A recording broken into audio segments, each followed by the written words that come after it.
Welcome to the first Palm Beach Cardinals and Jupiter Hammerheads show here on Roger Dean Stadium TV. I'm Lisa Pride. Both the Hammerheads and the Cardinals share Roger Dean Stadium, so today you'll hear from both team managers along with the Hammerheads prospect and Cardinals pitcher who has a last name that St. Louis fans are quite familiar with. Coming up, you don't want to miss all the fun at the ballpark, especially if you're a kid. But first, the Palm Beach Cardinals skipper Johnny Rodriguez and the manager of the Hammerheads, Andy Haynes, both talk about their team's first half. Proud of the team with the injuries and promotions where we've had to have guys come over from extended, just jump the fence and fill right in to finish in a game and a half or two out of second place, finish in third. And again, if San Luis doesn't have that great hot start and everything fall their way, we would have been in the running for at least for the playoff the first half. So I'm proud of them because there were a lot of injuries. We lost between promotions and injuries, pretty much the core of this club. Got off to a not very good start, kind of a perfect storm. We had some freak accidents, didn't keep a lot of guys healthy, but the way they rebounded and just kept playing, we got to over 500. I thought it was a really good sign, you know, of our guys. They had to adjust to a different league, and you know, I think the last probably month, really happy with the way our guys played overall. After finishing in second and third place, respectively, in the South Division of the Florida State League, both the Hammerheads and the Cardinals have some adjustments they'd like to make in the second half. In the second half, we got to get better. Runners in scoring position. Continue to play good defense. At times, our defense has hurt us, but in overall, it hasn't been bad. But if we get better, runners in scoring position. If we continue to pitch, get a starters, give her 5 or 6 innings. Bullpen continue to do well. And see what moves the organization makes to bring in some power in here. Power meaning, doesn't mean we have to hit 20 home runs, but just gap power, get some balls that we can drive in the gaps. And like I said, in the first half, we only hit 20 home runs. Next closest to us hit 34. And so we're dead last in that. Also in slugging percentage, we do get on base. We just get a couple guys to step it up. One thing this team will do in this second half, we'll fight right to the end. Really don't want to make too big an issue out of the halves. You know, I think the message from me usually is, let's see how good we can be over these 5 months, you know, 140 games, and we'll let the halves work themselves out. You know, I'm just not a believer that you just start over and, you know, the second half's here. Like I said, I really want to build on what we did in the first half and kind of go that mindset. But, you know, just encourage them and try to stay positive and tell them they're doing some good things. And you know, the best teams are stronger in the second half. You know, I think you want the length of the season to help you and not hurt you if you want to be really good at this. So that's kind of the message at this point. Both coaches were very proud of their players that were selected to the 51st annual Florida State League All-Star Game held in Port Charlotte in June. The Hammerheads' Marcelo Zuna entertained the crowd in the Home Run Derby contest. And then during the game, it was the Cardinals' Starlin Rodriguez who scored the tying run, and the Hammerheads' JT Realmuto who scored the go-ahead run for the South team as they won 6-3 over the North. Let's take a look at the highlights. This weekend's Starlin Marcelo is the leading home run hitter in the Florida State League with 80.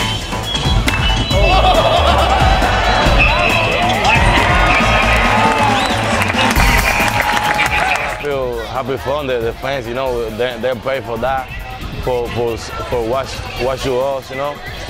It's happy fun. I want to see everybody happy fun in the stadium.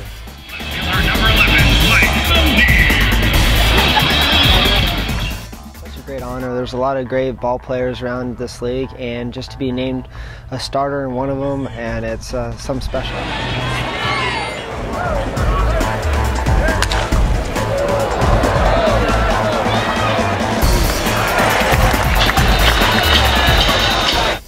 Feel their excitement. They look happy. They look just very proud to be here. And of course, as a mom, I'm very proud that he's here. Attention fans, defensive change.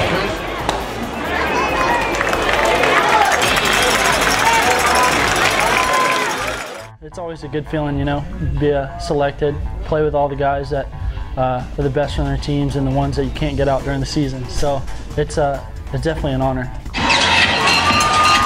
Every pitch he throws, I'm nervous. Every pitch he throws. He did great though. Came through, yeah.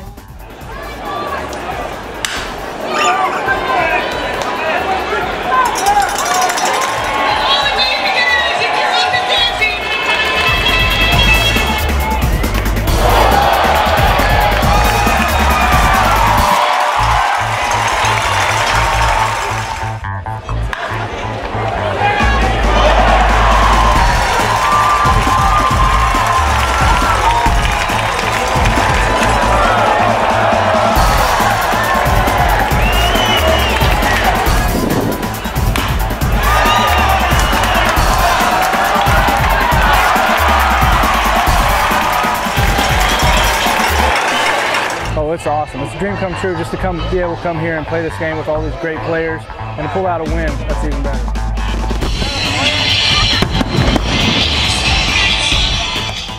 One player that was selected to play in the All-Star game but then did not participate because of a concussion was Hammerheads outfielder Christian Yelich. Later, he would hear some good news. Let's listen to hear how Christian heard for the first time that he would be headed to the Major League Baseball All-Star festivities and play in the Futures game in Kansas City.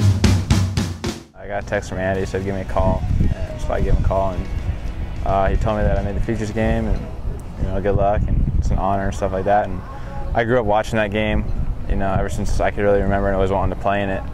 And so it's actually pretty special to actually be able to go and play in it. So I saw my parents now, and then I just gave them a call and said, hey, you want to come out to Kansas City in a couple weeks and check out the Futures game? And they're all excited and everything like that because they know about the game and know that some of my buddies know from back home. And it's actually a pretty exciting experience. Yeah, I didn't get to play in the Florida State League All-Star game, but definitely it's going to be worth playing in the Futures game.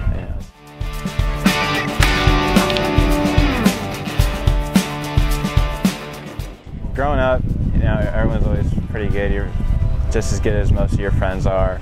You got a couple of you that they're pretty good, and it was pretty much like that all the way until freshman, sophomore year of high school. It just started getting a little better, and I stuck with it more, and just really started committing to it, and finally realized it's something that I really want to do, and started working hard, and good things started to happen. Just keep working hard. It's all about hard work. If you really want it, then you got to work for it. It doesn't come easy, that's for sure. Well, that's good advice. Congratulations, Christian. Now, coming up on the show, you don't want to miss all the fun here at the ballpark, especially if you're a kid. But first, let's meet Cardinals pitcher Drew Bennis. Now, his last name probably sounds pretty familiar if you're a St. Louis fan, and that's because 3 other Bennises have pitched in the St. Louis organization. It's Drew's dad, Andy, and his uncles, Alan and Adam. So listen up, kids, as Drew has some pitching pointers for you. Hey guys, this is Drew Bennis, pitcher for the Palm Beach Cardinals. Today I want to show you guys some of the pitches I throw. Most guys throw 2 different types of fastballs, a 4-seam and a 2-seam. The 4-seam's good because when you throw it, when it comes off your fingers, it picks up all 4 seams of the ball. It's going to be a little harder, a little straighter. Your 2-seam fastball, your sinker, is going to move a little bit more. When you throw it, it's only picking up these 2 seams. Usually it's going to drop a little bit or run a little bit to your arm side. My changeup, there's a lot of different ways to throw a changeup, but the way that I'm most comfortable doing it is to throw a 2-seam circle changeup. I make a circle right here with my index and thumb, and then my final pitch is my curveball or my breaking ball. I grip it kind of going with this part of the horseshoe right here. Try to focus on getting this middle finger through the ball and getting my spin with that middle finger right there, and that'll give it that break that you want it to have to carry it either through the zone and down or under the zone.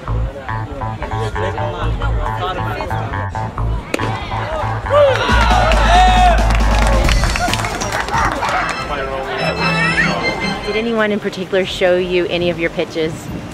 Yeah, I mean I worked a little bit with my dad and my uncles, but most of the time growing up I played first and third, and I caught a little bit, early on, so I didn't really start pitching a whole lot until my sophomore year of college. And most of the time from then on I'll call my dad or my uncles and stuff and talk to them more about the mental part of pitching. Was there ever a time that you didn't want to play baseball? No. My first word as a baby was actually ball. I was always throwing or kicking or hitting something, so that's always what I've wanted to do, and it's really fun to be able to do it every day and try to make a living out of it. Well, thanks, Drew. Now, the ballpark was Drew's playground growing up, and it's the same here at Roger Dean Stadium for many of the kids. Let's hear from one young fan. Hi, I'm Noel. Come with me. I'll show you what's fun here at the ballpark for kids.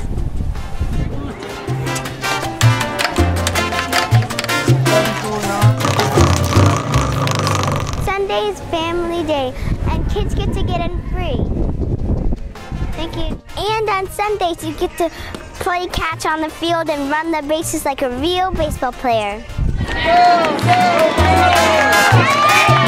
There's giveaway days where you get t-shirts and baseball cards. Go Cardinals! Free baseball card giveaway. This is my favorite day. It's last day. Oh!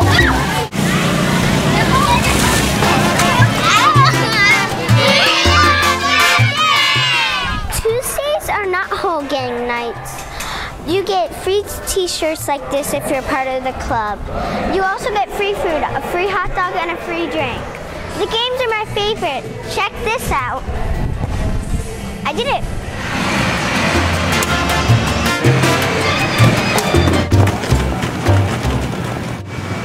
This is the best slide ever! Now let's try the Hammerhead side. Whee! Let's go check out the game.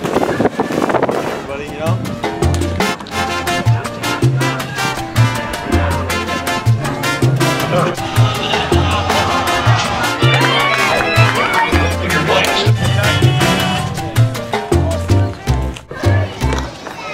Isn't it fun here at the ballpark? I can't wait to see you soon.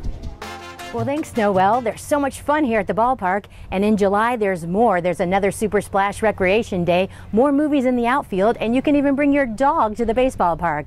And yes, there's plenty of good baseball. So as we say goodbye here on our first show of the Palm Beach Cardinals and Jupiter Hammerheads on Roger Dean Stadium TV, let's take a look at the season ticket holders who get to spend a special dinner with the Hammerheads and Cardinals. I'm Lisa Pride, and I'll see you at the ballpark.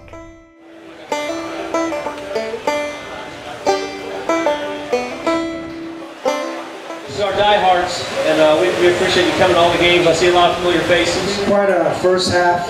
We hope St. Lucie will lose more games. Get your meal, enjoy yourselves, get some autographs. These guys have a few minutes, and then they're going to hit the field.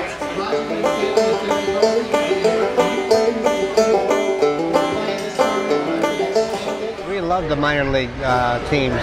Those guys play their hearts out. They are looking, they're chasing a dream, and they're always working as hard as they can.